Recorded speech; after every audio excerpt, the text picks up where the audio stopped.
And welcome, ladies and gentlemen, to the second game today. Third day of the D3Hoops.com Classic and second of 6 overall today of the 6th annual D3Hoops.com Classic here at the South Point Arena in Las Vegas. I am Dave McHugh, joined alongside Gordon Mann. The second women's game of the day is the St. Vincent Bearcats versus the Carthage Lady Reds. Here, Carthage Lady Reds have already played a game, playing yesterday and unfortunately losing in that game to number 3 George Fox. Of course, St. Vincent has not played yet in this tournament, so they come in quote-unquote fresh at 4-4 on the season. Let's get you those starting lineups before we get things rolling here. We'll start with Carthage, who will be wearing their home reds in this one. They will start at forward, a 5'5" freshman from Genoa City, Wisconsin, Rachel Sidlowski. At guard, a 5'6" senior from Spring Grove, Illinois, Aaron Thomas. Also at guard, a 5'5" sophomore from Arlington Heights, Illinois, Morgan Harris. At center, a 6'1" sophomore from Monwango, Wisconsin. I hope I said that correctly. Yeah, we'll go with that. Good. Morgan Volkovich. And at guard, a 5'8" freshman from Sycamore, Illinois, Bailey Gilbert. For the Bearcats, they will start at guard, a 5'2" junior from Prince Frederick, Maryland, Jasmine Weems. At guard, a 5'5" junior from Duncansville, Pennsylvania, Susie Ellis. Also at guard, a 5'9" junior from Franklin, Pennsylvania, Maura Benavides. A 5'10" sophomore forward from Gaithersburg, Maryland, I think on the all-name team this year, Babette San Martin. And at guard, a 5'9" junior from Severna Park, Maryland, Hannah Carroll. Carthage enters with a record of 4-6, currently on a 6-game losing streak and struggling for the Lady Reds after losing just yesterday to George Fox in a game. They certainly battled with them for most of it, but then just could not pull it off late as George Fox just finally showed their experience. They come into the week averaging 58.8 points a game while allowing 59 points a game. We'll see if they can improve on that here. For St. Vincent, they come in 4-4, having won their last game back against Chatham, 79-59. They average 65 points a game and give up 68.5 points a game. These are two quality programs, Dave. St. Vincent is in the same conference as Thomas More, so they're perennially in second, but they've been in the NCAA tournament a number of times. Carthage in a very deep CCIW. They both figured to be better than they have been in terms of records coming into this season. This is a good place to turn it around.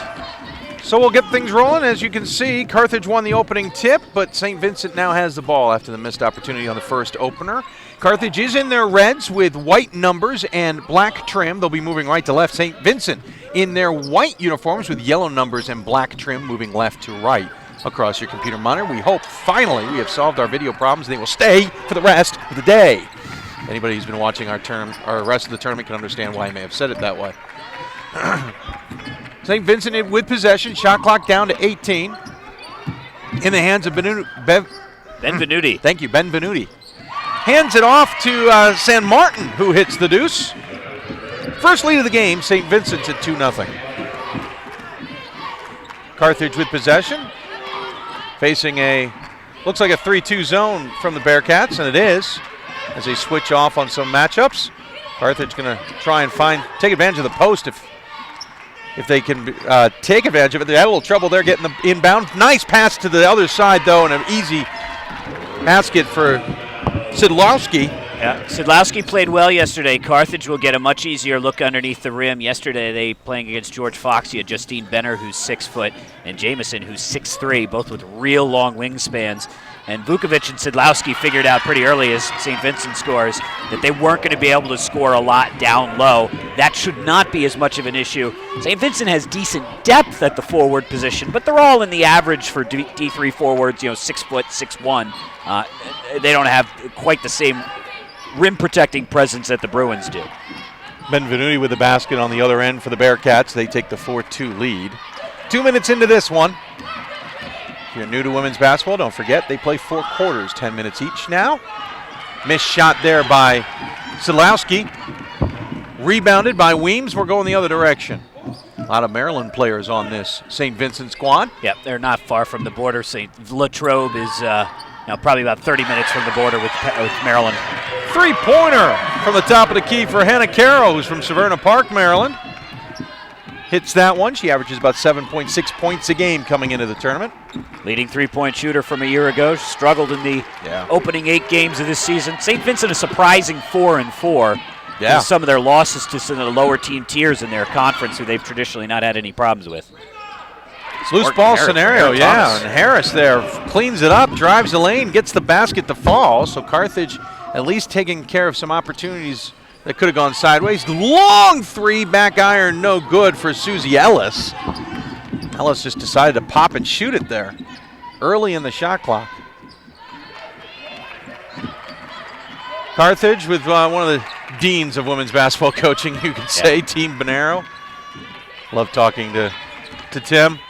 He is standing on his feet. He doesn't have a very deep team this year. You will not see a lot of players. No, they just used 7 yesterday. They have 4 others here who never took off their warm-ups, and I don't know if they're surgically attached to their bodies, but they haven't taken them off today either. And I talked with Morgan Harris after the game yesterday, and she said, a combination of injuries and some players leaving the program. They know that the players who are on that floor in that short rotation are going to have to get it done. Vukovic hits the basket on the other end. On this end, Bearcats have the ball go out of bounds. Initially ruled St. Vincent possession, but checking with the official in front of our broadcast position, said it went off a Bearcat knee and it goes back to Carthage here. And for that reason, Dave, so important for Carthage to get out to solid starts. Yesterday they were down 12-2 in the opening minutes, and they just don't have the depth. If it's that type of battle, they expend a lot of energy yesterday just getting even with George Fox on a number of occasions. And George Fox was just continually able to pull away. Vukovic with the initial shot missed, and then cleaned up the rebound was Harris. Went for the shot, was fouled. So she goes to the line to shoot 2 and hits the first one to tie this game at 7, and it has one more coming. Wastes no time at the free throw line. Quickly, it's 8-7.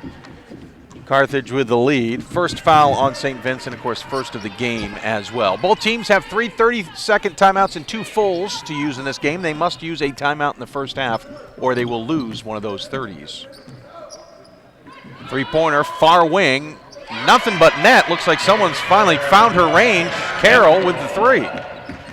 Yeah, she's a 28% shooter this year. Better last year, and Carroll was 6 points in the opening few minutes here for St. Vincent.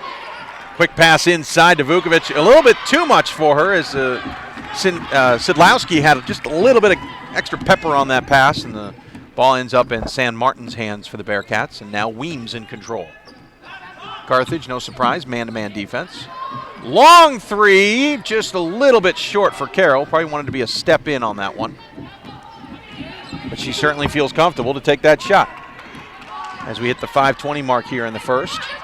And St. Vincent early yet, but 4 for 6 from the floor, 2 of 4 from the arc, behind the arc.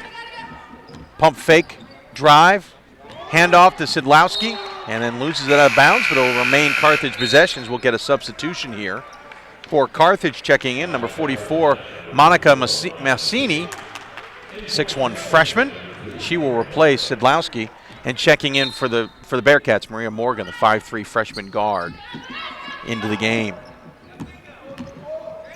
Drive in, up, off glass, no good for McLaughlin. Correction, that is Thomas, wrong team. Rebound for Carthage, and they'll reset the offense with a new shot clock as we tick under 5 minutes here in the first quarter. And a 3-pointer by Morgan Harris in the corner. Harris shoots 3s well, third on the team, 31%. Carthage actually shoots 3s pretty well. Thomas, 37%. Mandy Hosian, who's that last remaining player that we haven't seen yet, she shoots 33%. Both teams shoot decently. They shoot 32%. Carthage does as a team, 31% for the Bearcats. Another 3 on the way, short this time for San Martin, who only had taken 2 3-pointers coming into the season and is 0 for 2. Now make it 0 for 3. Quick pass inside and a missed shot for Vukovic. Good look, though. Good look. Seemed to be fading a little bit out of bounds on the shot. Good opportunity. Not a great touch on the shot, as you pointed out, but a good opportunity. Yeah, absolutely. Right. 3-pointer near wing, slices through for Weems. And it's 13-11. They're feeling it. This is theoretically the tough basket to shoot on. Weems is only a 20% three-point shooter, and she cans that one. Vukovic with the ball, tries to get it into Massini, but unfortunately didn't see the double team. She was trying to slice it through 2 defenders who were in the 2-3 zone. and it tips into the hands of the Bearcats. Vukovic, I think, got a hand on that one, and the effort by San Martin falls short, and now a foul on the loose ball is going to go against the Bearcats. That'll be their second foul. I think they're going to call that one on Weems. That'll be our first. Carthage is going to go a little bit deeper into the bench. Mandy Hosian checks in, the 5'7" junior guard, and checking back into the game is Rachel Sidlowski. Also for the Bearcats, checking into the game, I believe that's Lucy Bujos. She's into the game as well. And Katie Ryan into the game. Aggressive. That Bearcat 2-3 just got a little bit aggressive, a little bit more vocal as well. Carthage pass inside, off glass, no good from Massini. Ball goes out of bounds, remain Carthage possession with a new shot clock. Yeah, St. Vincent goes about 10 deep. That's a little more traditional what you see from a Division III program. They have more than that. They have 18 players on their roster, but they play about 10 of them. We can only fit 15 on our sheets. You're right. Pass inside, up, and gets it to roll in. Does Mancini that time. And Carthage ties the game at 13 apiece. 3 minutes left to go here in the first quarter of game number 2 of 6 today. Game number 8 of 16 for the tournament. So after this, we will be halfway through the 6th annual D3Hoops.com Classic. Air ball on Weems' three-point attempt. Saved from going out of bounds for some odd reason by Aaron Thomas. I don't know if she thought her teammate tipped the ball or not. Maybe, yeah, because she could have let that go and they could have inbounded. But nonetheless, go unsettled situation. Quick pass inside to Sidlowski from Massini for 2, and Carthage takes a 15-13 lead. Now, we mentioned the depth issues for Carthage, but the one thing Bonero does have is a very good young core. A lot of these players are seeing Sidlowski, who's got real nice low post skills as a freshman. Massini is a freshman. Morgan Harris is a sophomore. Bailey Gilbert is a freshman. Vukovic is a sophomore. Really the only senior upperclassman on the roster, period, not just of note, but period, is Aaron Thomas. So this is a Carthage team that he can build around, and that's what they need. And they had a run of years where they had a lot of upperclassmen and NCAA tournament appearances, and this is a transition year for Carthage. They started out very well, 4-4. They're now 4-0. They're now 4-6. So this game is big for them before they get back into conference play, because the CCIW is not a good place to find your rhythm in terms of conference depth. Heck of a feed there. Basket good by Benvenuti, but the pass even more impressive from Carroll. And it ties the game at 15. Should point out, checking into the game on the last stoppage, Maria Morgan for the Bearcats, the 5'3" freshman guard. Also checking back in, Susie Ellis, who's on the point on defense right now in that 2-3. Pass inside for Carthage and a block. Sidlowski goes up for the shot and was blocked by Katie Ryan. Here come the Bearcats the other direction, looking to take the lead with less than 90 seconds in the first quarter. Three-pointer on the way.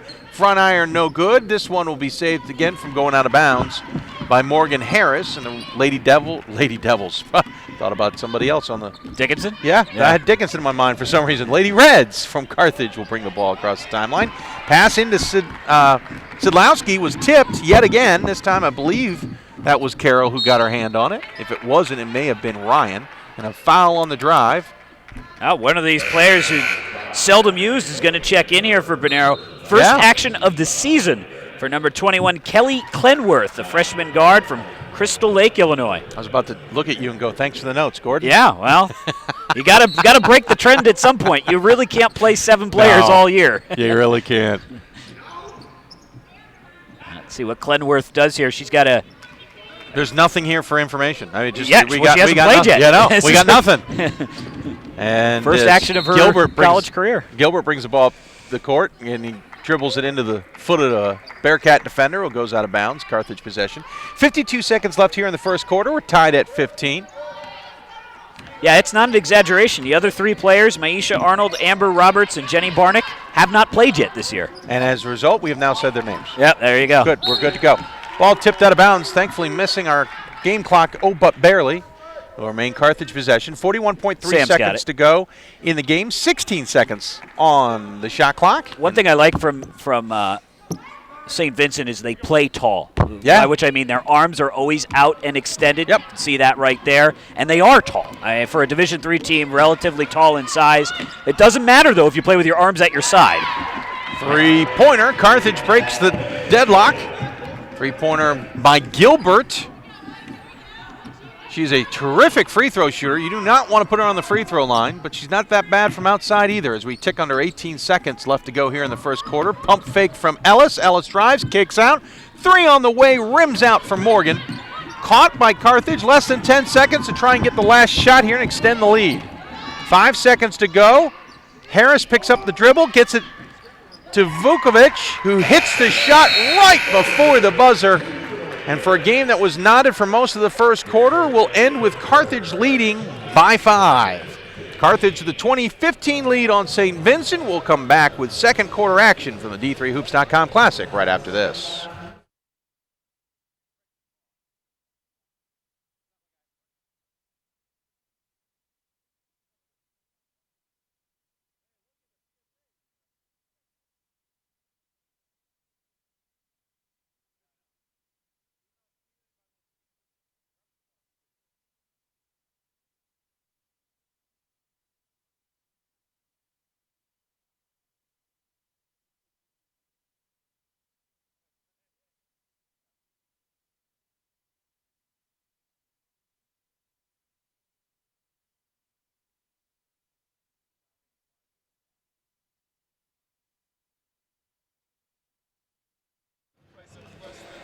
And we're back here getting ready for second quarter action between St. Vincent and Carthage. And I'll be honest, that was a pretty darn quick first quarter. Yeah, just looked down at the regular clock and realized it took us about 12 minutes to get that first quarter done with. Yep. I like that pace. Let's keep that up. Well played. Carthage 8 of 15 from the floor, 53%. St. Vincent 6 of 14, 42%. 3 threes for the Bearcats there in that first quarter. Carthage winning the rebounding battle 10-5. Good day for Division III basketball. This is really the first full day back. Yes. Okay, Glenworth tore her knee up in the final game of her high school career in the state playoffs, and she's got a very hefty brace on her right leg. So thanks to the Carthage SID for that note. Phil? Coming out, starting the second quarter for the Bearcats, it is Maria Morgan in possession of the ball. She passes up top to Hannah Carroll. Carroll hits the basket. We'll get you the rest of their players on the floor. Also out there is Katie Ryan, along with Susie Ellis and Maria Benvenuti. That is for the Bearcats. For Carthage out there, it's pretty much the team that ended the last quarter. Monica Massini, along with Morgan Harris, who has the ball.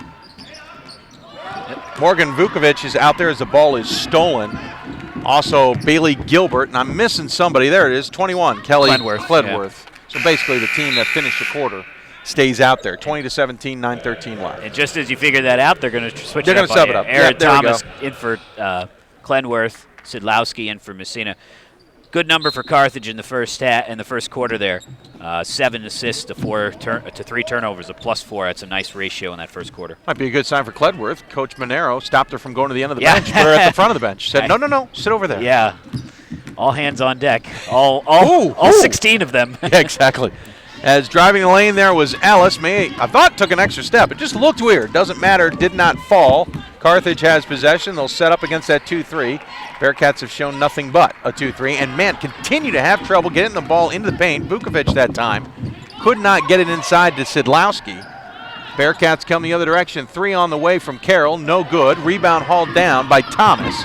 Carthage is going to try and take an unsettled situation and then airmails it right over the top of Sidlowski. Thomas wanted to throw a bounce pass. It got hung up in her jersey, and so she tried to adjust to a chest pass and ended up firing it into the vacant part of the gym. Pretty sure she could have gotten FAA approval for that flight pattern. Yeah, the big game in the division women's side actually involves a CCIW team today. St. Thomas is taking on Wheaton at Wartburg's tournament. North Central plays St. Mary's of Indiana in Westerville, Ohio, and Augustana hosts Grinnell.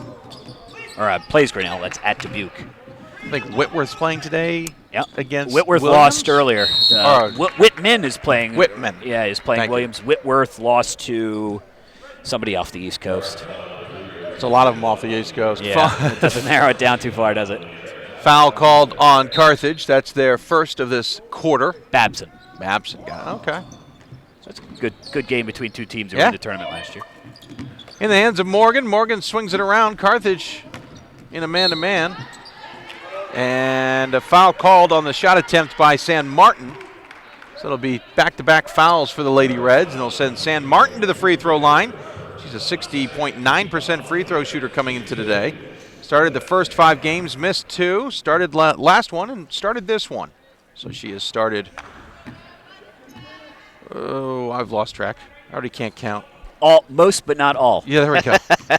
Yeah, you look at the number of starts they have, and they must have some injury issues here. They've got off the rebound. Players. Sorry, Vukovic and Benvenuti tied each other up in their legs. Yeah. But yeah, you can see some strange games played and starting numbers there for the Bearcats. 3-pointer from the top of the key for Sidlowski.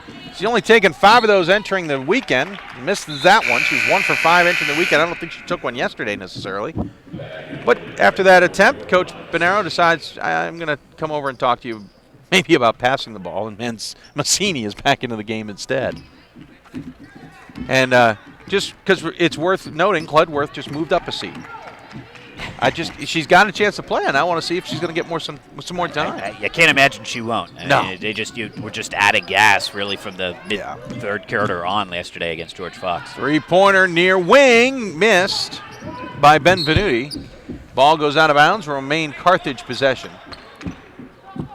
I don't think Coach Bonero would mind me saying, he messaged me a couple weeks ago after they took a tough loss and says, we're okay, we're going to recover, we're going to be fine, absolutely looking forward to seeing you guys in a couple of weeks. They promptly lost 2 more after he messaged me, and I decided messaging him back would not be a good idea. Yeah, and their loss is kind of mounted on. Their first loss was to Clark, the former Division III team, which is now a D2's program. It's Clark with, no? NAIA, out of Iowa, so Clark with an E, not the Massachusetts school. Exactly. And then they lost to Stevens Point, and then they lost to Whitewater, and then they then they lost to Coe, and then they lost to Olivet. And so if you kind of track those schools, each one is progressively worse than the last in terms of it was quality of opponent. Yeah. And then, of course, they ran into George Fox yesterday, and that just was... Well, that broke the trend of each opponent being worse than the last. But it added insult to injury. Yeah. As shot from the top of the key, no good for Massini. Kind of in a cold spot here for both teams. We haven't had a lot of scoring.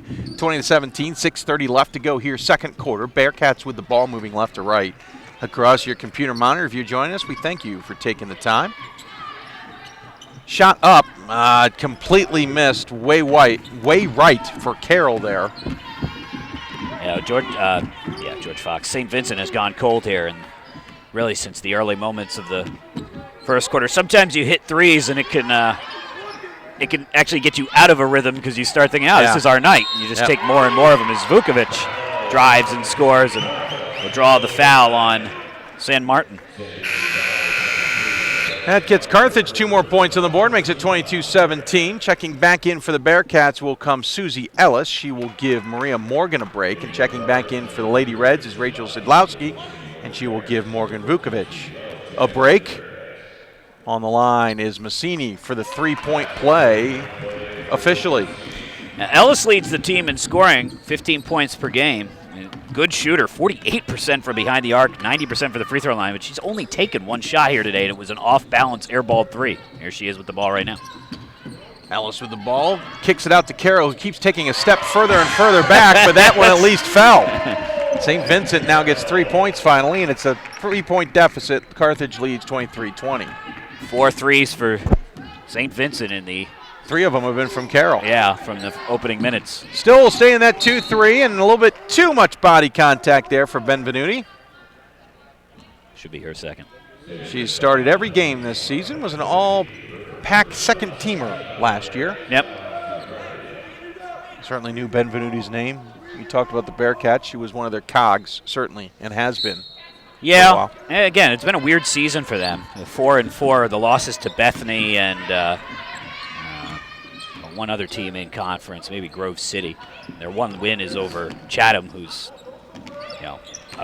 one of the weaker programs in that conference. Of course, the reward in that conference is you get to play with. Right, yeah, you get to play Thomas More. And last year they actually played with them. Yeah, they were 22-5 last year. They were 15-3 in the conference, 2 losses to Thomas More and 1 to Washington and Jefferson.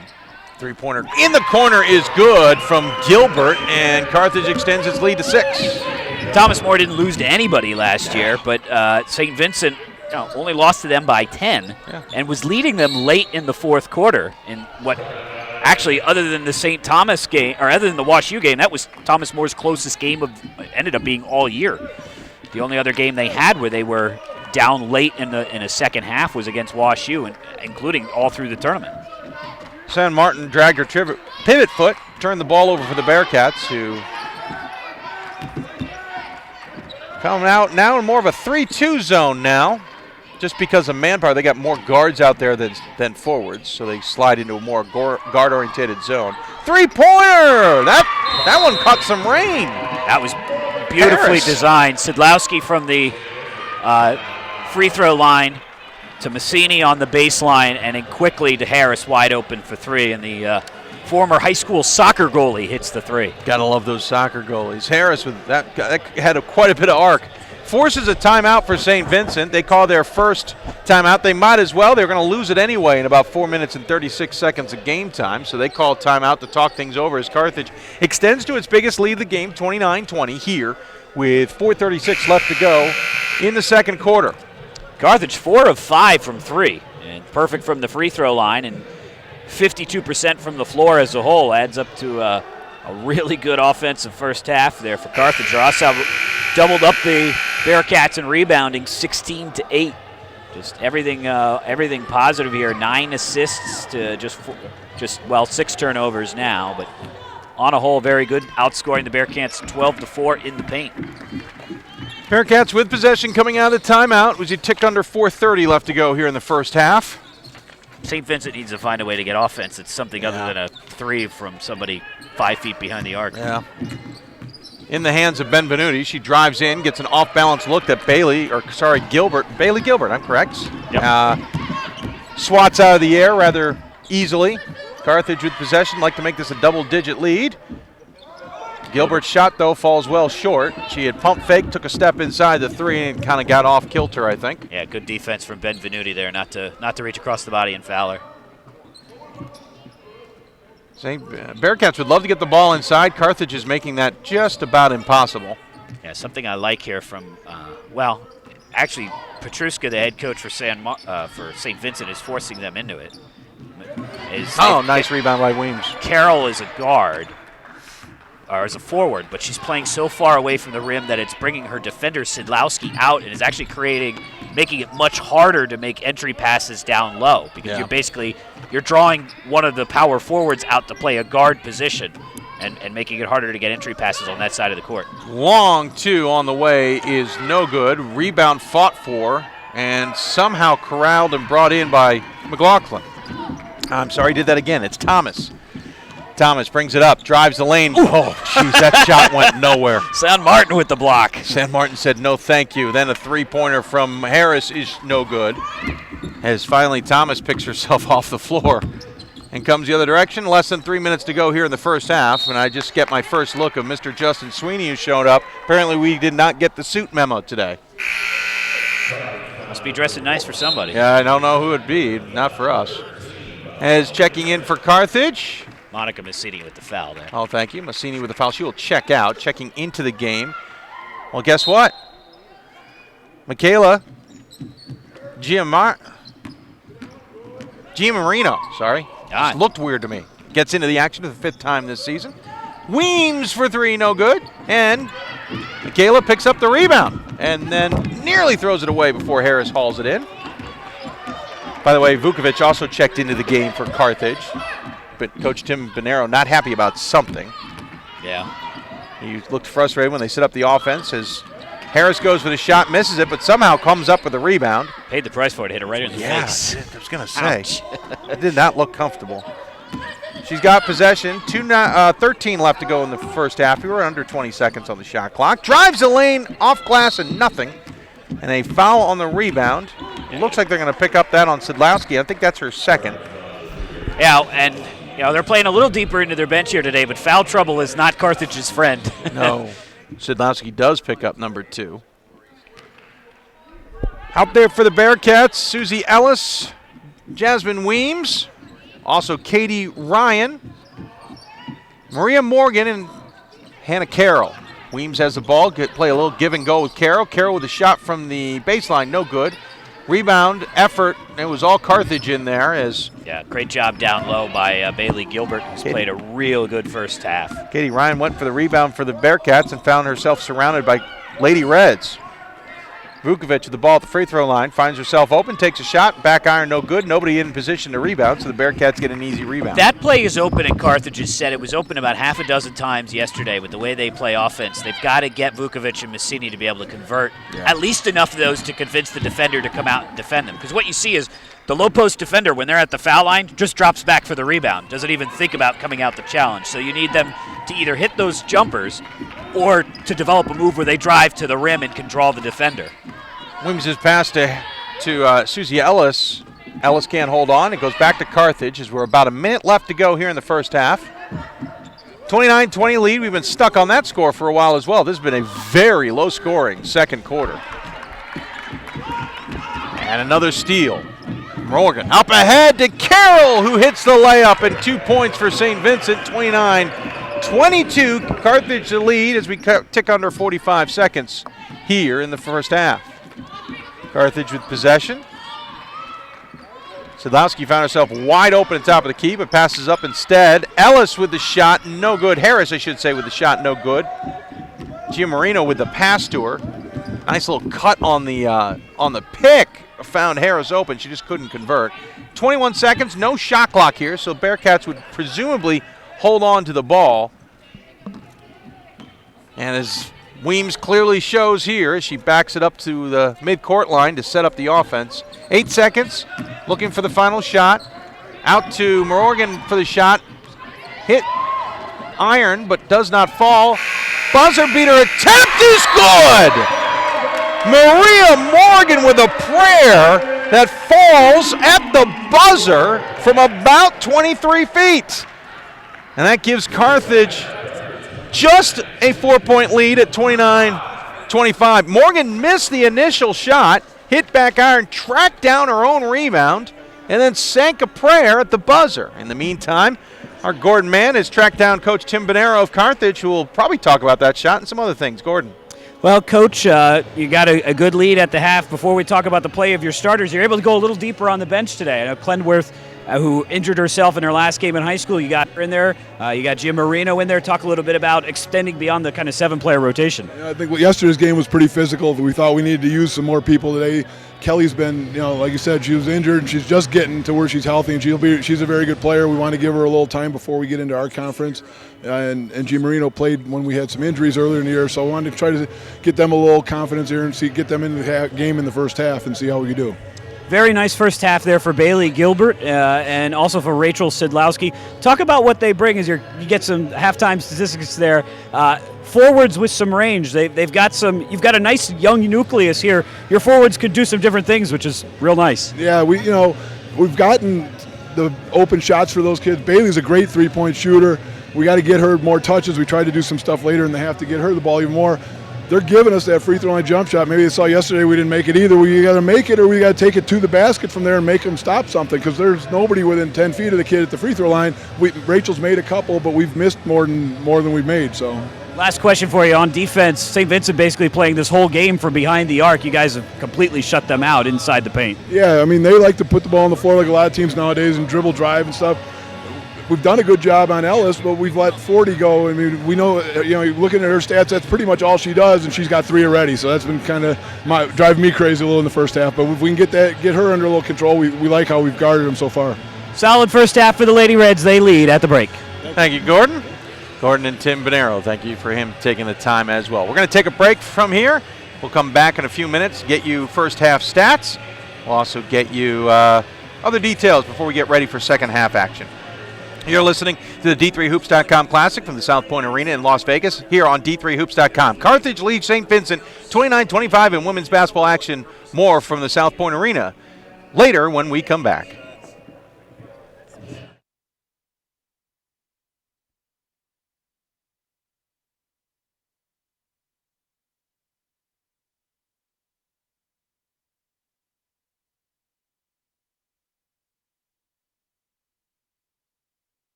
And welcome back as we get ready for second half action between Carthage and St. Vincent in women's basketball action. Hope you're enjoying the game. Apparently we had said it was the first quarter of the entire first half. Well, I was right. It was the first half. Well, for half quarters. of the first half, it was the first quarter. Exactly. See? He's on the same page. Hey, he's Gordon Mann. I'm Dave McHugh. Yeah, A rather low-scoring first half, Gordon. Yeah, the second quarter, both teams had a good offensive rhythm in the first quarter. Just 19 points combined in the second quarter is Carthage out-rebounding St. Vincent 22-16. Carthage ends up shooting 39%. At one point, they were shooting 50%. They did shoot 4 from 6 from behind the arc and perfect from the free throw line.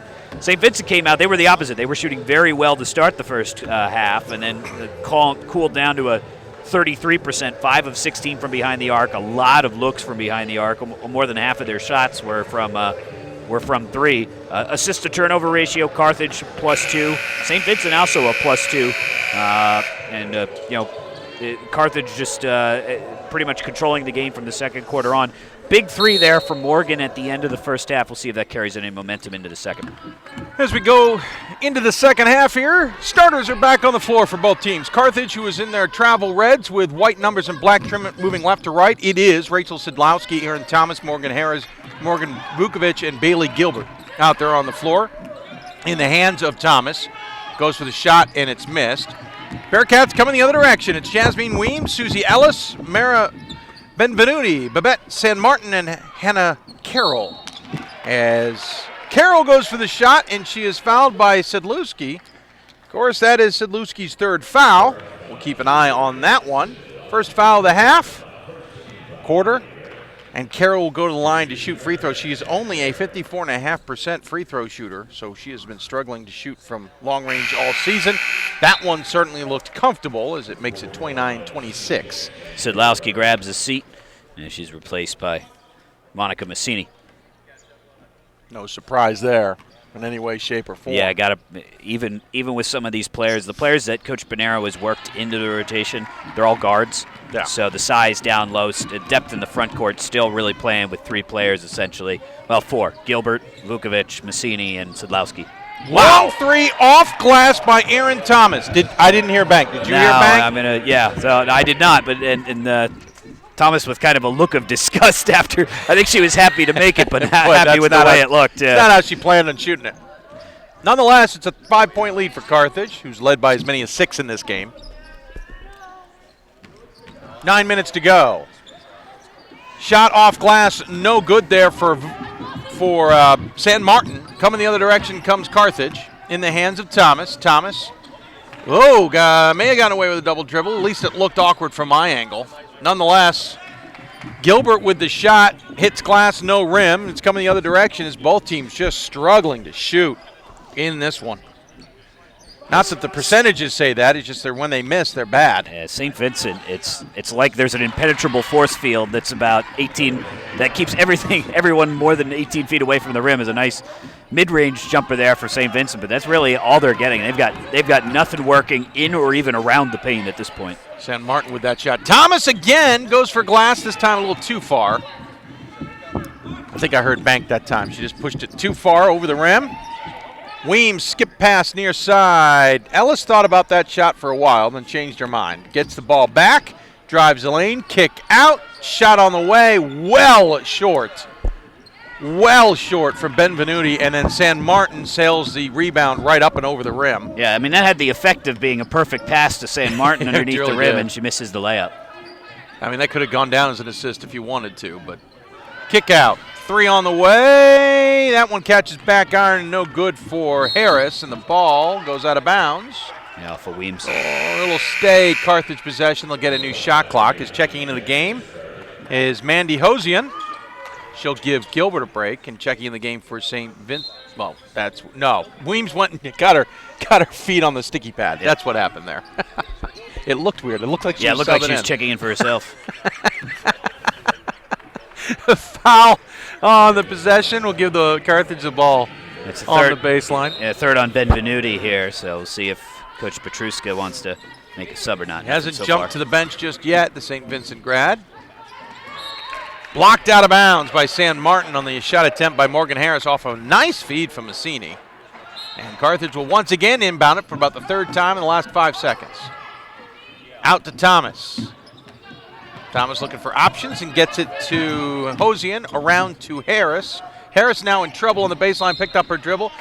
Ball gets kicked out of bounds. It'll stay 16 seconds on the shot clock here for Carthage, who will once again inbound it for the 4th time this possession. Getting a good workout on these inbound plays. I hope they got a thick book of inbound plays, because they're going through them here.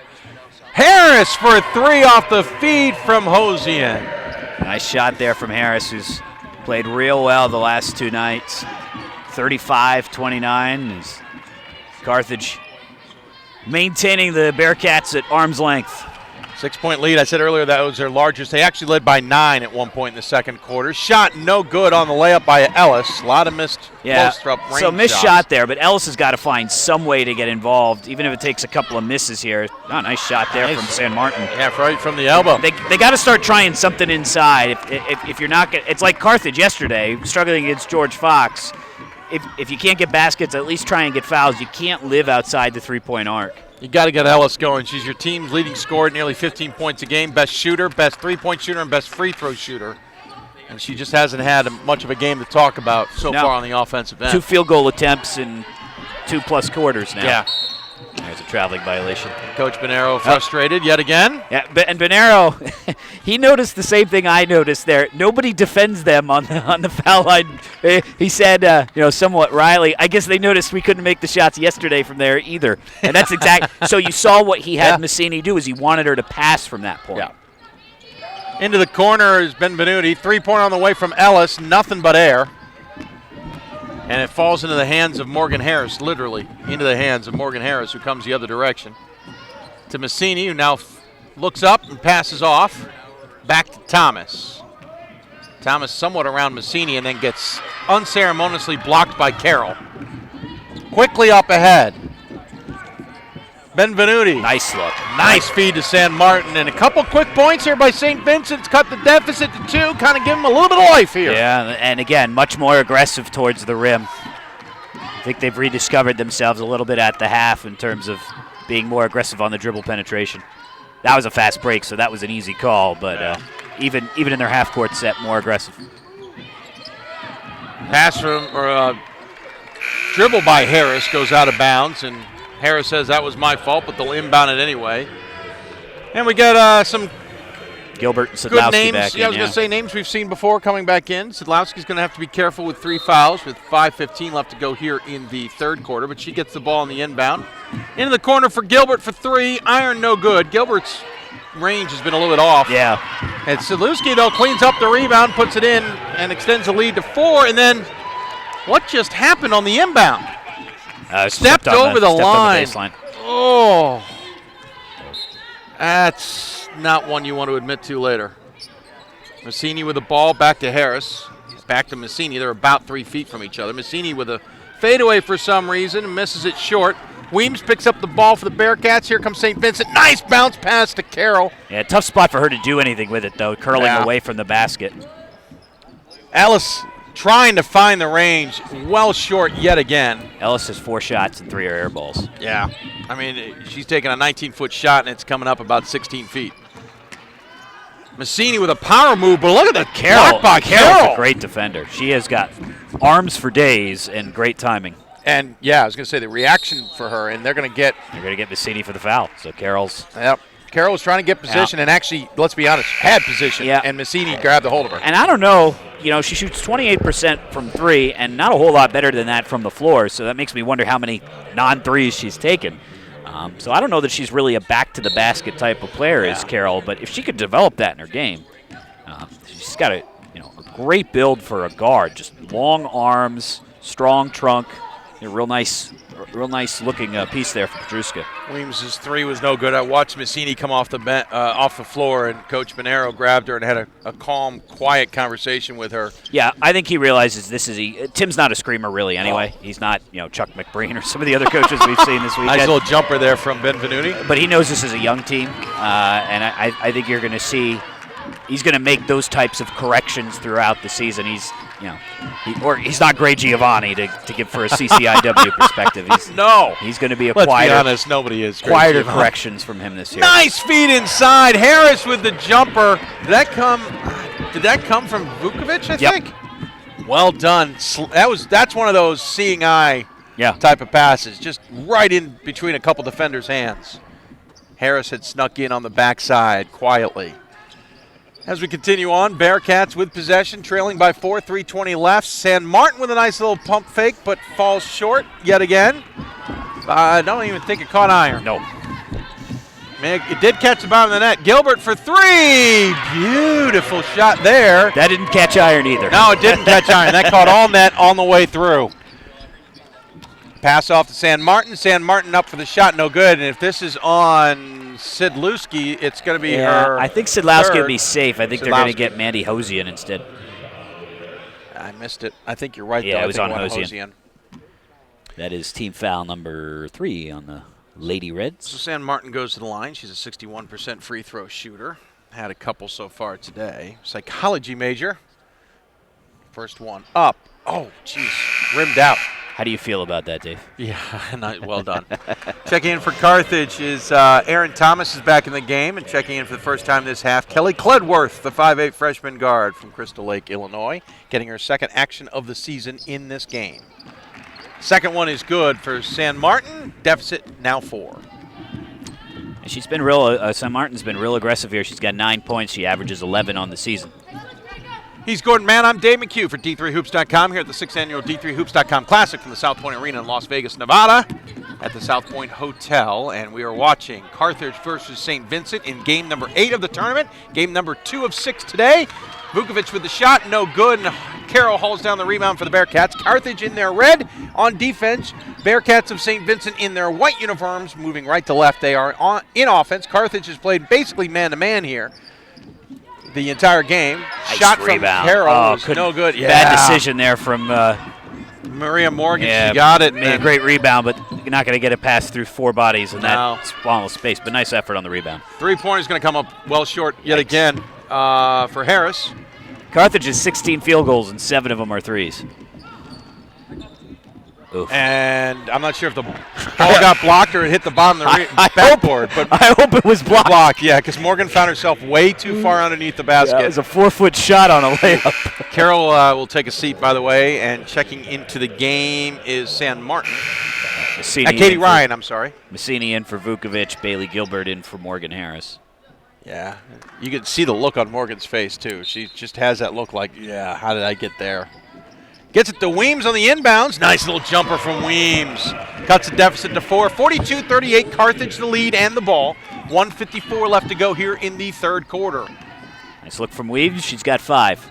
Nice little decent fan support here for both teams. Yeah, well, St. Vincent, they've got both programs here this weekend. It's I suspect that's the only reason rare. I suspect the only reason the men aren't here is probably because they're at practice. Yeah. Ooh, a little awkward situation there, and it ends up in the hands of Messini, who then decides to go up strong with it and gets fouled, and Coach Bonero loves that move. We should mention Coach Bonero, who's been around for a while.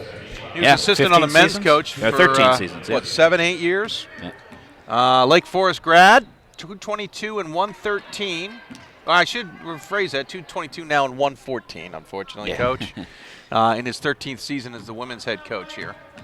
Yep, he's got the, men's basketball has always been a strong point at Carthage. He's got the women's program. They've got average 21 wins over the last 7 seasons, and they've been perennially in the hunt. Last year, a little step behind. They lost to Wheaton in the conference semis, but they've been in the playoff, in the NCAA tournament, or in the hunt for a number of years now. Good team and a very good conference. Missed by San Martin. We added a point to St. Vincent's total on our scoreboard. His scoreboard in the building had him at 39. I'm trying to rack my brain where that point came from. We either missed it completely or there's one that has mysteriously appeared. So we'll go with 42-39 right now because, darn it, that's what it says it is. Doesn't mean it's right, but whatever. As a foul attempt on Messini, though before the shot will be a baseline scenario. Yeah, here. I don't know where that 39th point comes either. They haven't hit a 3 recently. Weems had the last basket. It was a 2. That's where I had him at 38. We've had stranger things happen here. including a disqualified player, requalify for the game when they realized that she indeed did not have 5 fouls. And then next game, someone did foul out with 5, and it turns out they did have 5, and no one realized it. As Thomas's 3 is no good, and then she nearly gets a steal. Terrific job, and she gets it to go the other direction. Good job, gets her hand on it, but then forces it into a Bearcat hand and out of bounds. Thomas makes it up for her by getting down court and getting the ball back. Yeah, not a bad idea from Weems. It's a tough pass, but if she completes that to Katie Ryan, that's a layup. Absolutely. And so when you're struggling to get anything going in your half-court set, not a bad idea to take some chances in the full-court transition game. 40 seconds left to go here in the first quarter. Gilbert inside. Massini pump fake, puts up the shot short. Gilbert hauls in the rebound. They'll reset the offense. Gilbert for 3. Rims in and out, off glass, and into the hands of St. Vincent. No shot clock here as we tick under 22 seconds. They pretty much can stay in control of things here and take the last shot. There is absolutely no rush whatsoever. As they kick it out, Morgan for 3. That sneaks into the basket, ties the ball game at 42. Couple seconds left. Thomas brings it across the timeline, puts up the shot before the buzzer, but cannot fall. And we will end the third quarter tied at 42 in a game Carthage had been in control of, but St. Vincent has woken up. What will that mean for the fourth? We'll find out after we take this break. St. Vincent, Carthage, tied at 42, heading to the fourth quarter.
Welcome back to the South Point Arena here in Las Vegas, and we just adjusted our scoreboard. Yeah, we think it's 42-41, and they're Carthage now the lead, and I know there's been a conversation at the scores table. They have not fixed it on the scoreboard at the clock, but I believe they gave San Martin an extra point on a free throw she missed. And St. Vincent's SID just came over and said the same thing. We got an extra point on a free throw that San Martin never made. So I don't.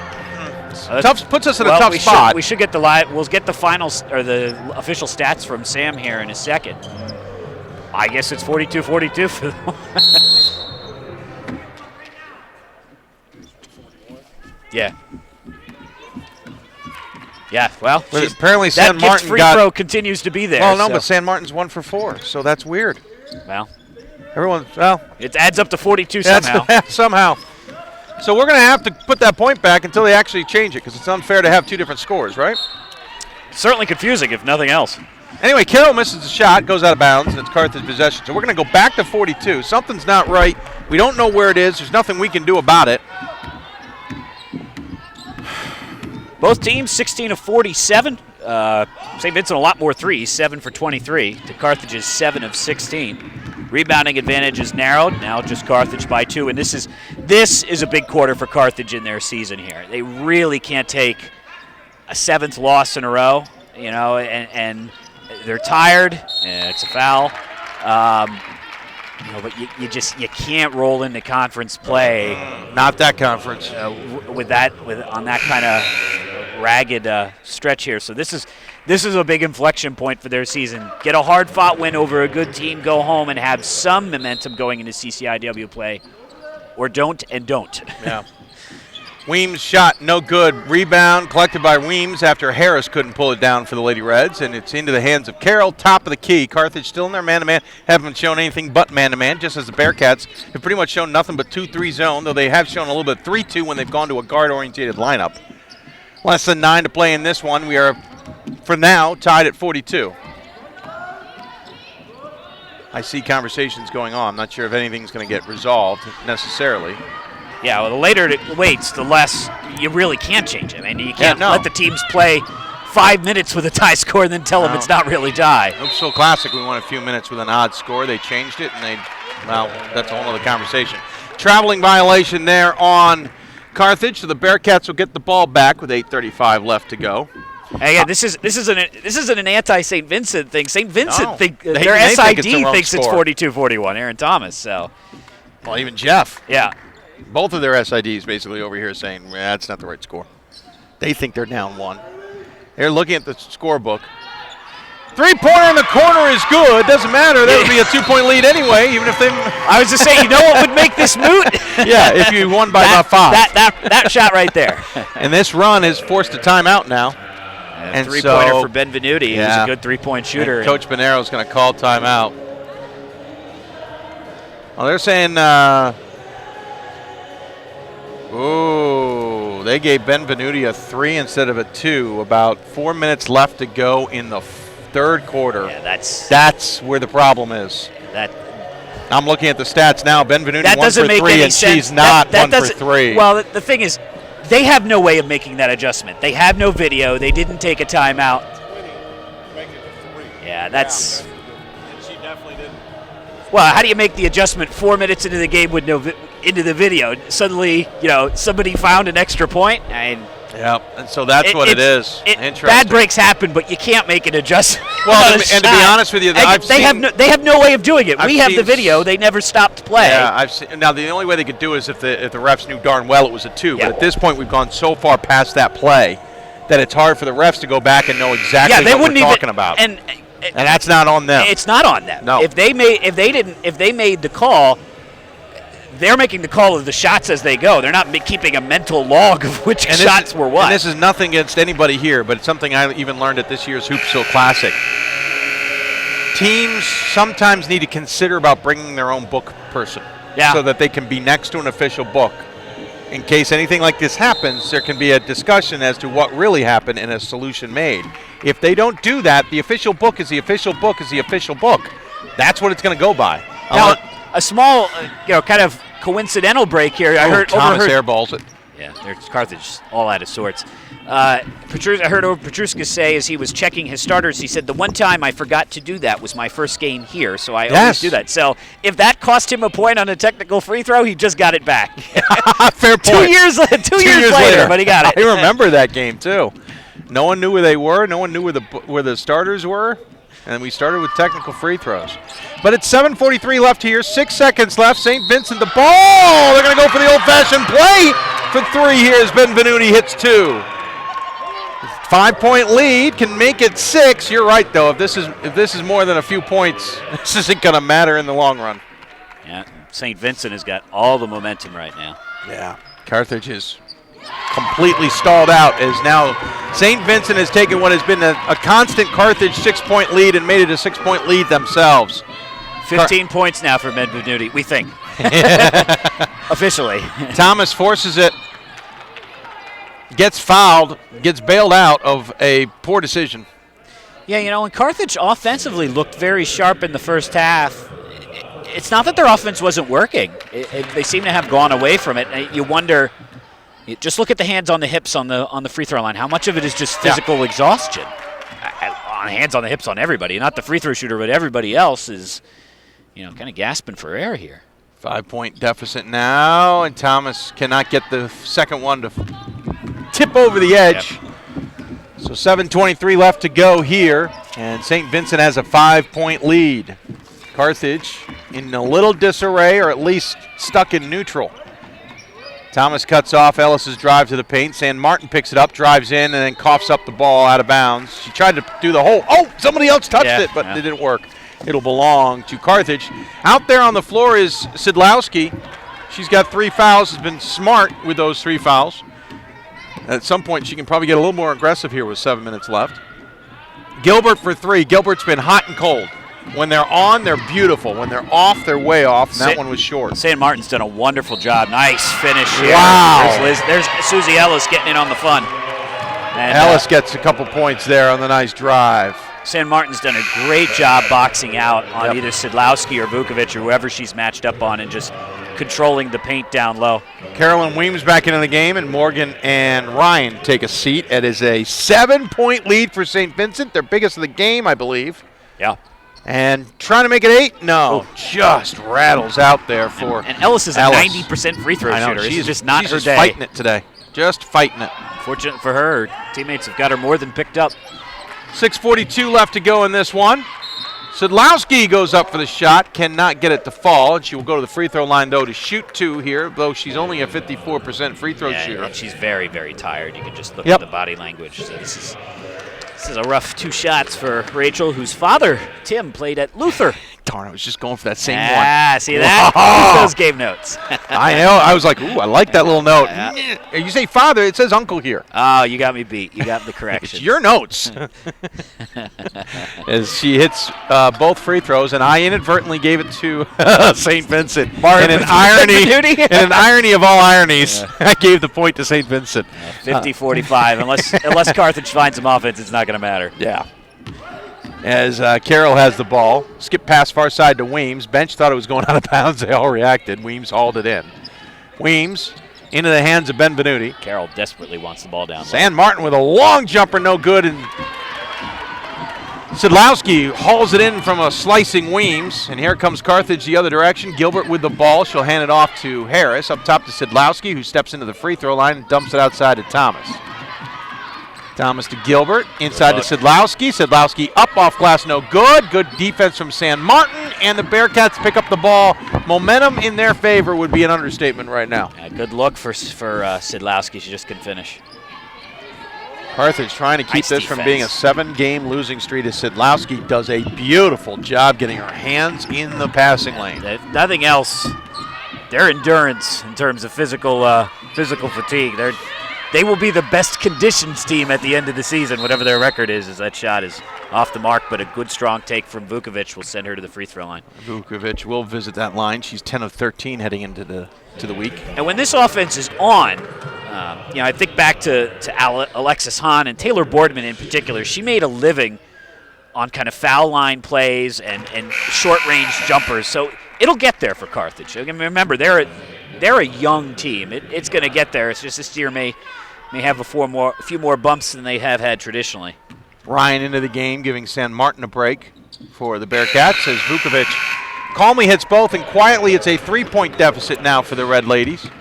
Red Ladies, how did I do that? Lady Reds. That one's new. Yeah, they're trailing the Cat Bears, who are going to take the timeout. Cat Bears are going to take a timeout here for the Vincent Saints with 5:26 left to go. Winning by 3 right now. They've got 3 timeouts left in their pocket. So does Carthage. Both teams have 3 fouls, which means we're not necessarily that close to shooting. It hasn't been a really foul-plagued game. I have a sense there's still a conversation going on about the point. Even St. Vincent seems concerned. I think the SID does not want them to win by a scant point because that will be controversial. But we basically had a game at the Hoopsville Classic, if anybody remembers, Southern Vermont versus Salisbury. And a lot of inside baseball. Make a long story short, the only book that was at the table had given a point to St. Vince or to Southern Vermont and not to Salisbury. And so instead of a 6-point spread, it dipped to 5 or something along those lines with a few minutes left, and Southern Vermont went on to win by 1. If you do the math, you'll realize Salisbury at least should have won by 1 if you had flipped the points. And so it brings up the point. Well, that's a more painful one here. Carthage didn't lose a point. It's just that there's another point here. Right, that one was an actual switch of a point.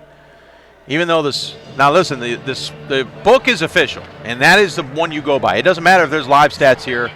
The book is official, and if the book, who certainly looks emphatic that was a 3, is not willing to change it and not have a conversation with the official, it's not getting changed. So we're at 50-47 with 5:26 left. Scoreboard update for you, Dave, from the other games in the conference. North Central on top of St. Mary's by 20. Second half, St. Thomas in the top 10, so is Wheaton. Right now, the Tommies with a 16-9 lead midway through the first period in Iowa. 5:16 left to go here. St. Vincent the 3-point lead, looking for more. Weems' shot is missed. Tough fight for the rebound, and hauled in by Ellis, who got jostled around quite a bit. Carthage in a zone defense. And a steal by Harris. Coming the other direction. Trying to get some points up and under. Gets him the fall, and it's a 1-point deficit for Carthage. Yeah, we talked a lot about how Carthage needs this game. St. Vincent does too. Yeah. They're 4-4. They've got a loss to Geneva and a loss to another loss in conference, and this has been a bumpy start of the season for them too. As Weems with a steal. Oh, She picked the pocket of Harris, who had just picked her pocket. What a nice play. What you can do, I can do better. 4:34 left to go. Carthage is in a zone. We saw a little bit of that zone so far in this game, but not a lot. Good look from Ellis. Yeah, it was. She set up her teammates, but unable to convert was Katie Ryan. Yeah, that was a pretty good look. 4:20 left here. Carthage down by 1 in a Bethany game they've was led the by other as many as 9. They'd like to retake the lead here. Sidlowski with the ball, hands it off far side to Hosian. Back up top to Gilbert. Zone defense. Harris for 3, top of the key. No good, side iron. And Ellis hauls in the rebound. We're finally getting a close game here on the women's side. We've had 4 games and all of them fairly lopsided. It is the fourth quarter, despite our scorebook, or our score graphic. We apologize. 3:50 left here. St. Vincent leads 50-49, gets the ball back after the missed opportunity for the Bearcats. Massini tried to force it inside to Sidlowski, passing up a shot from 10 feet. Shot would have been the better option, unfortunately. And St. Vincent leads by that mysterious 1 point. 3:20, well, it's not mysterious, but you know what my point is. Carroll for 3, no good. She was hot in the first quarter and has cooled off since. Gilbert holds in the rebound. Coming the other direction, no numbers, but she's going to force it, now back it out as Ellis cuts her off from going to the lane. Harris for 3, buries it, and Carthage retakes the lead. Wow. Talk about a change of momentum that was awfully darn quick, and now St. Vincent's going to talk it over. 52-50, Carthage the lead. St. Vincent calls the timeout. There's only 2 timeouts remaining in their pocket, while Carthage has 3 with 3:05 remaining. Big shot for Harris there. Before that, since the first quarter, the Lady Reds were 7 of 27. Ouch. Wow. Yeah, that's about 20%. Nice to see that they've figured it out since then. This is a 30-second timeout, we should point out. With 3:05 left. Carthage confirming that they have 3 timeouts left. Yeah, exactly. Those are important. Good idea to do that at this point. Check everything. We got a good finish here. St. Vincent and Carthage, final 2 minutes between 2 quality programs who really need wins. St. Vincent's going to get another chance tomorrow, regardless of how this one goes, because they got Laverne in the finale. But certainly nice. Better to go home 2-0 than 1-1. It is Weems, Carroll, Benvenuti, San Martin, and Morgan on the floor for the Bearcats as they swing it around to the near corner. Weems drives in the lane, kick out to Morgan, far side, 3 on the way, no good. An easy rebound for Gilbert, who for some reason brought it down to her waist, which allowed Weems to almost get the steal, but then Weems will pick up the foul. That'll be her 4th? No, 4th team foul. So next foul. one will be free throws for Carthage. So Carthage now facing a full court press, 1-2-2 from the Bearcats. Though an easy break as Thomas hits the deck, though, dribbling, and then Nero got a timeout, and that's good because Thomas slid along the court there, and that would have been a traveling violation. Well, she was also in trouble with the defenders closing in. So they have 2 timeouts remaining after this as well, with 2:39 left and 23 seconds on the old shot clock. Well, coming up after this one,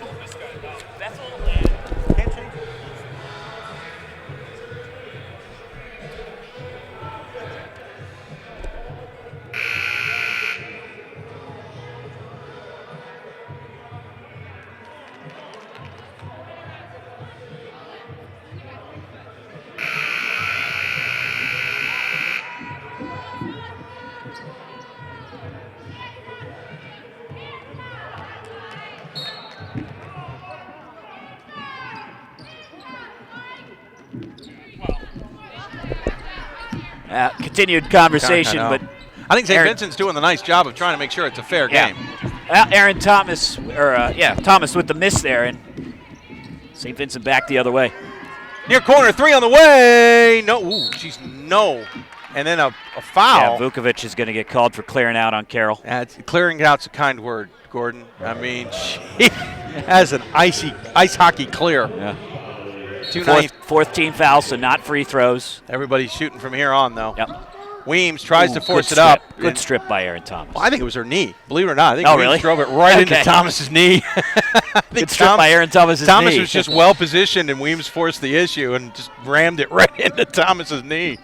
Weems gets the ball off the inbound play with 2:15 left. Back to man-to-man defense for Carthage. San Martin really wants the ball down. Yeah, and finally gets it. Goes up against Vukovic and kisses it off glass to tie the ball game at 52 apiece with 2:03 to go. Such a good move by Sam Martin. Call for the ball, knows exactly what she wants to do when she gets it. Strong hook shot off the glass. 1:55 left to go here in a tie ball game. Tied at 52. Fourth quarter here between Carthage and St. Vincent. This is only game 2 of 6 today and game 8 of 16 for the tournament. Spin. Massini misses the shot. Weems gets an easy rebound. She's fighting it. She needs one of those drills where you just sit out there with a basket and you just shoot from the same spot for about 5 minutes. Shoot. Yeah. San Martin traveling as San Martin dragged her pivot foot on the turn. So with a $1:31 left, we're tied at 52. Interesting enough that the George Fox team has peeked their head out of the curtain. They want to see how this finishes. Well, they want to know if they're going to go back inside for a couple more minutes. Harris, got to get back into the flow here. She hasn't touched the ball in a while. Gilbert has the ball top of the key, tries to get it out to Thomas. It somehow ends up in Vukovic's hand, who forces up a shot. Talking about another player who's pushing it a little bit. Vukovic is not felt comfortable their forwards have played. They're tired. Yeah, they played well, but they've shot poorly. If that makes any sense. They're trying, but they're running on empty. They can't get them to fall. Just can't get them to fall. 57 seconds left.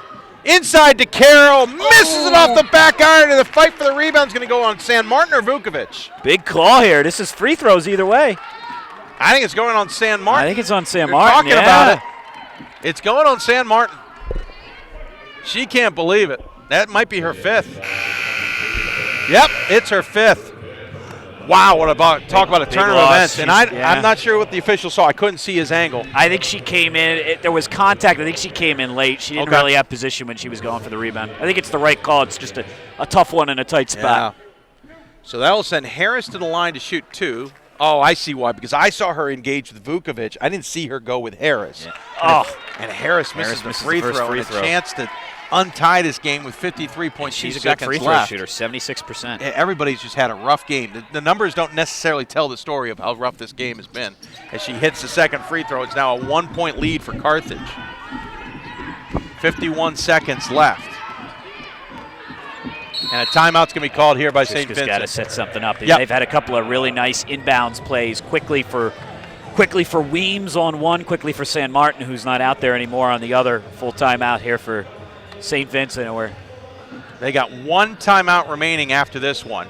I think there's going to be one more conversation about this score, believe it or not. I think at this point it is way too late to change. Brett Seymour is now coming in. And at this point, you I can't don't know fix you can it. change Now this. you can't. This will screw everything up. You can't go 12 minutes and then, I mean, more than the equivalent of a full quarter and fix it. You just, mistakes happen. It's unfortunate that it happens in a tight game. What are you going to do? I'll tell you this much. If we start seeing the coaches go towards the scorer's table, if they're called over, we'll know what they're going to decide here. Yeah. But I agree with you. Listen, it's a mistake that you can fix, but you can't sit there and fix it now. Not now you can't, right. The problem was that it feels like somebody tried to fix it. It feels like they looked down at the scoreboard, said, ooh, we've got a different score than we do a book, and then you make an adjustment. Well, what usually happens there is the scoreboard's sitting there doing it, and then the book looks at them and says, actually, the score is this. The scoreboard goes, okay, sorry, and click. Yep. There's no other conversation. Yep. And this is what I've been trying to get at. If teams would bring their books, then their books are sitting there next to the official book, and they go, no, right. that was a 2. D3 teams don't travel a lot with. They don't tend to. Now, Now, DeSales, they had their manager, and it was funny, she got a little shout out on the Yeah, she did. on Well Twitter done. yesterday. Well done. They're the only team I've seen that has brought their own book at this point. Well, and usually, especially if you've been told there's going to be an official book. Yeah. I'm not saying you should be doing it. I'm just saying that is usually the easiest way to combat these issues. And I think Pat may have something for us. Yeah, I'll be quick. They're looking against this zone to come up with a play that draws them up an open 3 on the wing here. Well, they've had those open looks. The question is whether they hit the rim or it falls 2 feet short. That's been the problem so far. It's a drive in. Ellis got it! And a foul called on the shot. Ellis just her second field goal of the game. Ellis has had a rough game offensively and hits a big-time shot to make it 54-53 with 35.2 ticks left. She will go in line for a chance to make this an old-fashioned three-point play and take a 2-point lead as Vukovic is back into the game, exiting as Hosian for Carthage. Ellis, free throw. Rattles in. She had a bit of a hitch on that one, and timeout called by Carthage. Giving it the old Carlton Fisk body language, trying to keep it fair. Ellis now 2 of 7 for 4 points, 6 rebounds, and she's got her team up by 2. Carthage calls timeout. Both teams with 1 timeout left. Both teams have gone over the foul limit, so we're in a shooting scenario with 35.2 seconds left. And Coach Bonero's Pat Coleman joining the huddle. Pat's like, what can I do for you, Coach? Actually, I don't think Pat hears us. Otherwise, he would have reacted. He's trying to listen in what Coach Bonero wants to do here. There is 35.2 seconds left. Shot clock's at 30. So, obviously, whatever Carthage does here, St. Vincent's going to get at least a semi-decent chance to respond. Now, if you're Carthage. By the way, should I also point out, we're in women's basketball in the last minute of a game. They can move up to the 28-foot line. Very good point, Dave. Now, Carthage doesn't need a 3, but everything out of their half-court set has been a 3 for the most part anyway. They've got, for the first about 25 minutes of the game, everything was a 3, and ever since, everything is a 6-foot-in jumper, but they're not making those jumpers. So I think if you get an open look for Thomas or Harris here for 3, well, you don't need it. You take it. I don't know if they can move the ball up this time to the 28-foot line. I think they moved the ball before calling timeout. Yeah, so and if you're Carthage, you probably don't want you probably don't want to. You know, if you can milk, what you want is that last shot to go in, and you want to take it with about 2 seconds they moved left. it up to the 28-foot line. Yep. Pat, anything? Yeah, just really quickly, they wanted to emphasize crashing the offensive boards if they don't get it here, but they drew up something with about 3 options for this final play. Thank you. They did move it up to the 28-foot line. St. Vincent's going to get that chance, too, with 1 timeout if they have to. Massini for the shot, misses everything. Vukovic! There's a foul call. Oh, little late whistle there. Little late whistle there, Massini. That was off the glass and headed into St. Vincent's hands. Actually, Vukovic had gotten it, but you could have called Vukovic for an over the back. It was very interesting there. And Massini will go to the line here, coming in just 3 for 7, and hits the shot. Big free throws here for Carthage this season. 1 more free throw to go. Timeout. I'm a little surprised. Call. No. Well, no. He no longer can bring it up to the 28-foot line. Yeah, but he's trying to. Well, if she hits the free throw, he's got 25 seconds. I still like the call. I like the call here to get a little bit in Massini's head, who hasn't shot well from anywhere within the state here this weekend. Massini was a little bent over at the knees there. A little bit of mind games for Petruska. I like Weems' ability to get the ball up the floor anyway. Okay. I'm just saying they lose the ability to move the ball up automatically. Interesting call. I like it, though, for Petruska. It'll be their final timeout for St. Vincent. Carthage still has 1 in their pocket. We've drawn a crowd now. The next 2 opponents are sitting ready to come onto the floor. Carthage would love to have the extra subs. Pat, anything, sir? All right.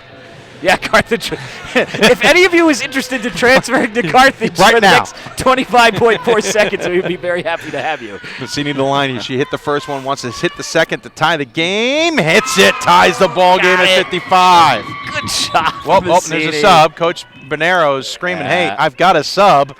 He's allowed that, so Hosian will check in, and Vukovic will check out. Coach Bonero's about 10 feet out on the court. Fun moments here. Here we go. Buckle up. 20 seconds left. Carthage in a man-to-man. Ellis has been cold. I don't think you can go to her. They might run it down and just take a deep 3. Go to overtime. Overtime or bust. Shot from Weems. No good. Loose ball, 3 seconds left. Carthage picks up the ball. Timeout, Tim Bonero. And he's probably going to move it up to the 28-foot line. he just said as soon as he called, he said, I want it moved up. Wow, 2.8 seconds left here. Carthage will have the ball. No timeouts left from the 28-foot line in front of nearly in front of our broadcast position. They had to have had something else drawn up besides that when they came down the floor, because it was basic. I thought they were going to run the clock all the way to basically 0 and take the shot. I thought so too. Weems had an open look, but she also had no defender on her, so it wasn't like there was pressure to get something off. I don't mind the shot there from Weems. You give yourself a chance to get an offensive rebound. Not a particularly aggressive offensive set there from St. Vincent, and if they can play defense for 2.8 seconds, it won't matter. 2.8 seconds left. No timeouts remaining for anybody. Both teams are over the foul limit for bonus. For the Bearcats on defense, it'll be Ellis, Carroll, Weems, Morgan, and Benvenuti. San Martin has fouled out of this game. It's Vukovic, Harris, Thomas, Gilbert. They'll inbound it from the far side of our broadcast position. And Massini in there for Carthage. 2.8 inside to Massini. Shot, no good. We're headed to overtime. Good play call. They got it drawn up. Massini, like I said, other than the free throw line, struggled, but that was a really nicely designed play. You take your chances. Well played game. Well played game. You almost don't mind going to overtime. If it hadn't been for a mysterious three-pointer. Well, now that now the extra point looms large, yeah. So now it is part of the narrative here. So unfortunately, now imagine if they changed the score right now. Yeah, okay, folks, the three-pointer was incorrect. 55-54. Bedlam. And both teams who are about to take the floor said, "Oh, where are our seats?" And they are taking seats. They're going to go right. So George Fox is filed into the stand. Yeah. Bethel will find somewhere to sit and chill out and relax, because there's going to be another 5 minutes of basketball. Both teams get an additional timeout, but the foul numbers do not change. We'll stay in the double bonus here.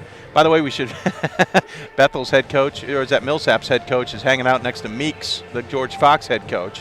Yeah, it's Millsap's head coach. That's John.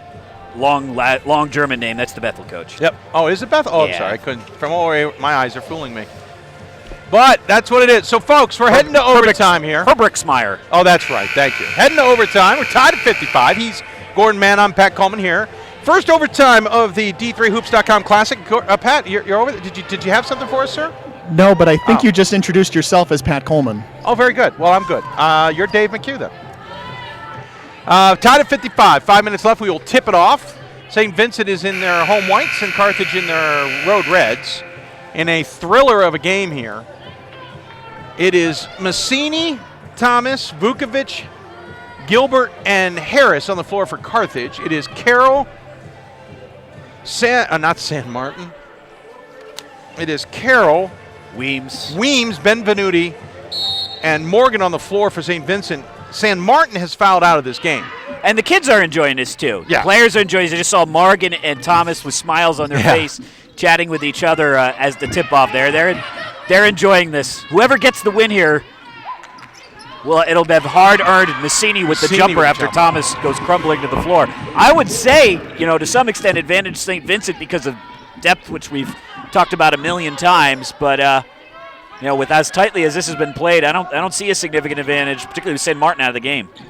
Turnaround by Benvenuti. No good. Harris Hall's in the rebound. 2-point lead here for Carthage here in overtime. It's game 2 of 6 today, but we know these officiating crews do a pretty darn good job. I'm not too worried about dinner plans tonight. Not that I had any to begin with. Massini with a shot. No good. Off. That went under. Yeah, I was going to say that hit the whatever you call it, support system. Yeah. Massini has now taken the shot the last 5 times down the floor for Carthage. Both teams not shooting great. Carthage at 30% and St. Vincent at 32%. And Massini is now 3 for 11. 27 minutes or so. Weems brings the ball across the timeline into the hands of Ellis. Ellis over to Morgan. Now they get it back up top to Benvenuti. Over to Carroll for 3. Big shot. Big shot. She hasn't hit one in a while, but she buried that one. Yeah, Hannah now 4 of 9 from the floor. She's got 18 points and 10 rebounds. 3:35 left to go. Interesting move by Massini, and gets at the ball. She's taking over here. Yeah. Again, that's 6 plays in a row. Couldn't get the one to win it. but has hit 2 here in overtime to give Carthage a 1-point lead. They're playing a 2-3 zone now, Carthage. 3-pointer, Morgan, no good, back iron. Weems hauls in the rebound. How many rebounds has Weems had today? She has had a terrific 9. game. Yeah. Well, that makes it 10. Yeah, for a small player. Ellis, no good, has been Morgan cold. with the rebound. Morgan hauls this is it just in. This is just energy at this point. These are just Carthage can't take this. This is tough for a team that is so short benched. Ellis drives, Massini blocked. Got her. Yeah. With 2:50 left, big play by Massini and no call. Yeah, big stop there. If St. Vincent gets a basket off a third chance, it's crushing. Let's see if Massini will take another shot. Nope. Kicks it out to Gilbert. Not initially, at least. Out to Thomas. Looking for 7 in a row here. Trying to get it into Vukovic, but they'll swing it around to Harris instead. Drives the lane, finds it wide open, misses the layup. Vukovic tries to put it back up. There's a foul called. She'll go to the line. I think the foul's going to be on Benvenuti, and it will be on her. With San Martin out of the game, they don't really have foul trouble. That's Benvenuti's 3rd, but everybody else is 2 or fewer. And Massini's the only one with 4 for Carthage. Sidlowski hasn't played much. She's been stuck on 3 for a while, and Vukovic says, "I don't want to slap you 5. Get out of here." She misses. She's a good free throw shooter. 10 for 14 on the season. But missed that one. But hits that one. It's the second one. So it's a 2-point lead here for Carthage with 2:28 left to go. Weems brings it across the timeline, gets it in the hands of Ellis, who has not had a prototypical Ellis-type day. Weems back, 4th, out to Ellis. No. Oh. Just does not like. That was online. Don't think she likes this gym very much. Yeah. Quickly up ahead, Thomas. Thomas will kick it back around to Massini, who's outside beyond the arc. Vukovic working so hard down low. She looks so tired. She's going up against Carroll.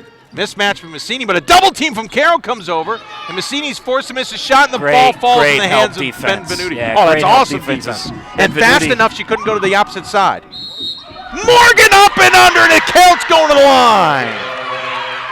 Wow. Are you kidding me? Jeez. Boy, Morgan with a couple of buzzer beaters and a big chance at a 3-point play here for Morgan. Yeah, she had the buzzer beater to end the first half, basically a Hail Mary of a shot, and hits this one. Freshman coming up real big. Well, she had missed the 3 initially at the end of that half, tracked down the rebound on the opposite end of the court, then just flung it up there and caught nothing but net from about 23 feet. 9 points for Morgan. Bearcats have 3 players in double figures. Vukovic with the ball, drives in, spin move. Oh, I think she dragged her pivot foot, got away with it, but it was a miss anyway. Ellis hauls in the rebound, gets it to Morgan. Minute 28 left to go in this one. Morgan brings it across the timeline, leading by 1. Ellis back to Morgan. They'll reset the offense with Weems. Ellis still thinking about shooting. Pump fake, drives in, goes up against Vukovic, misses, gets her own rebound back. Massini unable to control the tip there. Bernero looking like Tarkanian working the towel on the sideline. Well done. 65 seconds left to go in overtime here. No timeouts called, but they each have a timeout. Ellis goes through, and I think I'm going to get Vukovic for this one. Though Massini moved too. Yeah. I can't tell from the way they signaled this. I think it's Vukovic. Yeah, Vukovic. Just her 3rd. So Ellis will go to the line here. She's shot okay from the line today. 61-60 with a minute left to go in overtime, and hits the first free throw, giving St. Vincent the rather tight 2-point lead. One more coming to try and make this a more difficult 3-point lead. And nothing but net. Carthage now in a hole by 3, less than a minute to go. They have a timeout, but I doubt Coach Bonero's going to use it now. They don't need a 3, but they need points. Gilbert's going to go for it anyway, misses it long, but Harris tried to keep it from going out of bounds and could not do it. Tough scenario here, 51.2 seconds left. Coach Bonero wants to call the timeout now to get his defense set to try and get the ball back and keep this from getting to a 2-possession ball game. Oh. This game's just been oddly back and forth. It's a full timeout, by the way. Yeah. And I don't mean oddly back and forth. It's just there hasn't been a rhythm and flow to the game. It's been very herky-jerky. Both teams are fighting it much like they have all season. I mean, they really are. The second quarter only had 19 total points to begin with. It'll be interesting when this game is over to look back at these two teams' seasons and wonder, does whoever wins this game, do they come out of it with some sort of momentum now? Right. St. Vincent has a better chance to turn it into momentum because of the conference that they play in. Yeah. After this game, they will be. It's conference. Well, they've got Laverne tomorrow, and then after that, it's Westminster, Waynesburg, Grove City, Washington, and Jefferson before the Goliath that is Thomas More lurks on their schedule on January 16th. Carthage, I think they go right back to conference play. Yeah, they are right into conference play. Milliken this weekend to open conference play. Then at North Park, who's better this year. At Illinois Wesleyan, always a tough place to play. At Elmhurst, and then off they go. So Pat's got an update for us from the sidelines, Pat. All right, Tim Bernero drawing up pressure right here, try to get a trap, try to get a steal, but he says if they don't get the steal, fall back and play defense, don't try to foul on this possession.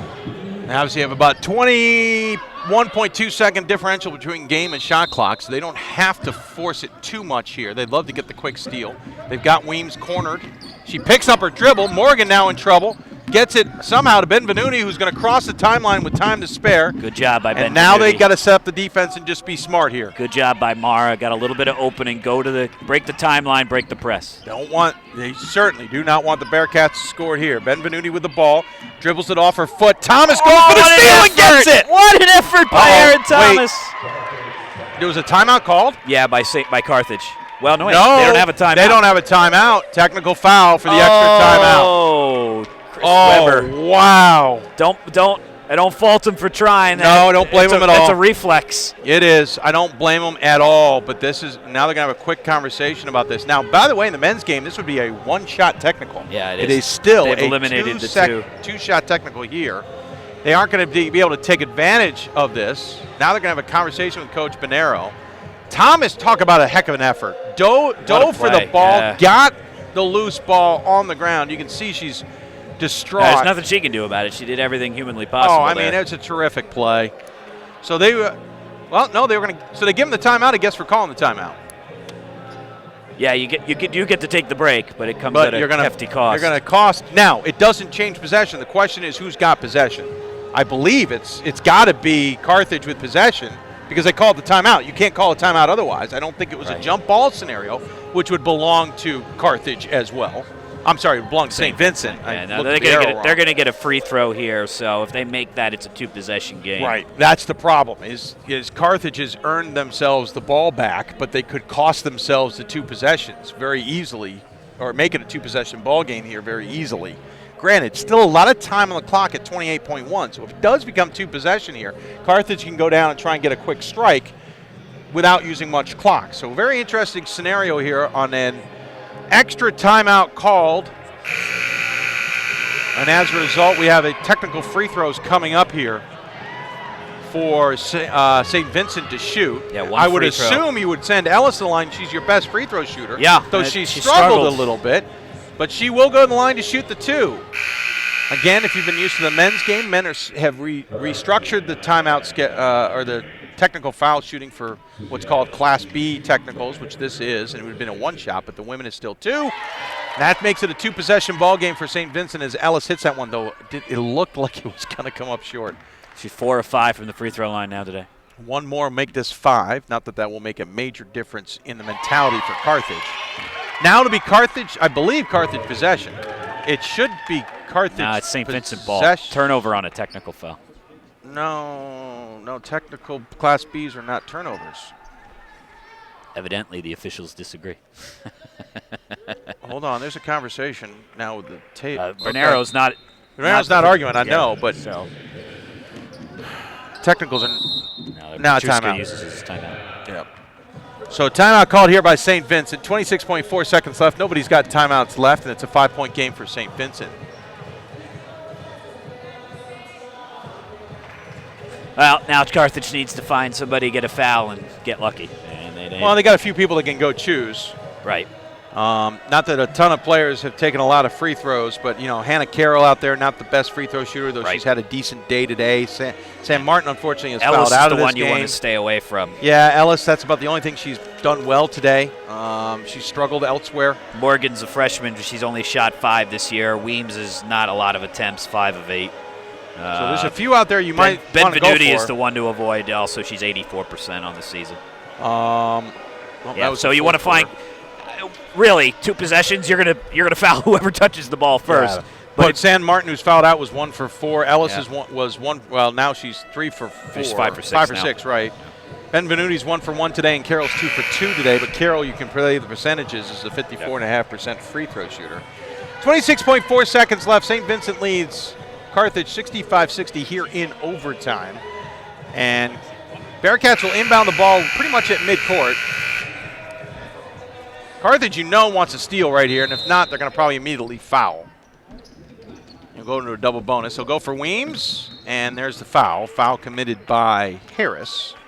We'll send Weems to the line. Weems coming into the day, 5 for 8, and has not taken, not taken one today.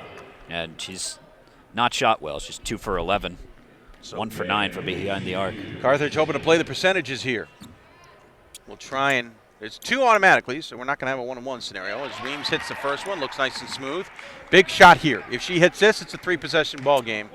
And probably essentially over for Carthage. She misses this, Carthage has a chance. Makes it. Gonna have to be quick strikes here for Carthage. Down by 7. 21 seconds left. Into the corner. Take it too long. Yep. And now the ball will go out of bounds. Harris actually passed up a teammate sitting at the top of the key. She could have handed it to. Take it too long there. You got it. That shot has to come. That has to be something where there's somebody ready to shoot as soon as you come across the half-court line. Harris will try and inbound it, having trouble, but gets it to Thomas. Thomas for 3. No good. Harris will fight for the rebound. Keeps it inbound. Nope, goes out of bounds.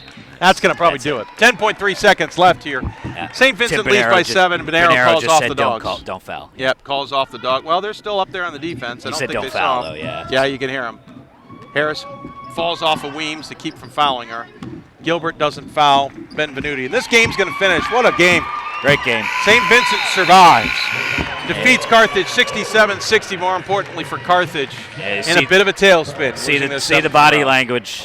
Both teams know it's big one way or the other. So Carthage, who was 2-0 the last time they were at the Hoopsville Classic. D3 Hoops Classic. I'm sorry, wrong Classic. Well done, though. I appreciate it. Yeah, you're welcome. Headed home the opposite this time. As I think Pat's going to try and get Coach Petruska here. And Coach has Pat. You want me? Yes, Coach, we want you. That's correct. Yes, we do want you. Coach, first of all, congratulations on the win and kind of surviving the craziness of that game in the final minutes and overtime. It was a great game. We fought hard. I thought we played very well down throughout the entire game, but in that overtime, they hit a 3, and we responded very well in that overtime. I'm going to ask for a question from the table. What do you want to ask? Back and forth game for both you guys. Not a lot of traction, and certainly had struggled from shooting. How do you think this can help translate into the conference season? A great conference, the second best conference in the country, and for us to beat a team like that gives a lot of confidence to our girls. We're a very young team, and I think going back into our conference play on Saturday this week against Westminster, it gives us back that winning feeling, and that I think we have 2 in a row now, but very confident, and we executed very well. So a big growing stage for us in that game. Coach, congratulations, and we'll see you again tomorrow. Yeah, no rest for either of these teams. St. Vincent back tomorrow against Laverne, who's going to make them run. If nothing else, they're going to be they're going to be tired at the end of their game against Laverne, and then immediately into conference play. Carthage, 2 tough ones. They played an excellent George Fox team, better than the final score indicated. They played a really gritty effort here today against a good St. Vincent team, but they're there's no hiding 7 losses in a row heading into conference play with again some tough games. There aren't a lot of easy games, but I think they've got Elmhurst and in North Park, and then they're at Illinois Wesleyan, and this could be a bumpy season for Bonero, but he's got some young talent there. He really does. Yeah, in the long run, this team's going to be better for it, but it certainly stings right now as they lose their 7th in a row here at the D3Hoops.com Classic. Coming up, we're going to have George Fox versus Bethel in our 3rd of 6 games today. We're not that far behind schedule, but it will start a little bit after our normal starting time. Let's quickly look at the stats before we get out of here. For Carthage, leading scorer Morgan Harris, 21 points, and leading rebounders with 14 rebounds, 7-16 shooting, 4 for 8 from beyond the arc, 3 for 4 from the free throw line. Second on the team with 11 points is Monica Massini, who had about 4 or 6 points in overtime alone, 4 of 13 shooting, 3 of 5 from the free throw line, and 5 rebounds. 9 points for Bailey Gilbert, 8 points for Rachel Sadowski. 7 points for Morgan Vukovic, 4 points for Aaron Thomas. Team shot 20 for 67 from the floor at 29.9%, 8 for 23 from the three-point line at 34.8%, and 12 for 17 from the free throw line at 70.6%. For St. Vincent, they were led by 3 players in double figures, including another double-double by Hannah Carroll, 18 points and 10 rebounds, on 6 of 14 shooting, 4 of 9 from beyond the arc, and 2 for 2 from the free throw line. Mara Benvenuti, who she did not foul the game. She had 13 points, 6 rebounds, 5 of 10 shooting, 2 for 5 from beyond the arc, and 1 for 1 from the free throw line. Babette San Martin fouled out of the game with 11 points, 5 for 15 shooting, 0 for 1 from beyond the arc, and 1 for 4 from the free throw line. 9 points from Susie Ellis, who struggled today, and 9 points from Maria Morgan as well. 7 points from Jazine Weems. Team shot 23 for 72 from the floor at 31.9%, 9 for 36 from beyond the arc at 25%, and 12 for 16 from the free throw line at 75%. Most of the numbers outside of that were pretty even. In the paint, Carthage over St. Vincent 20 to 18. Points off turnovers, Carthage 12, St. Vincent 5. Second chance points for both teams equal at 14.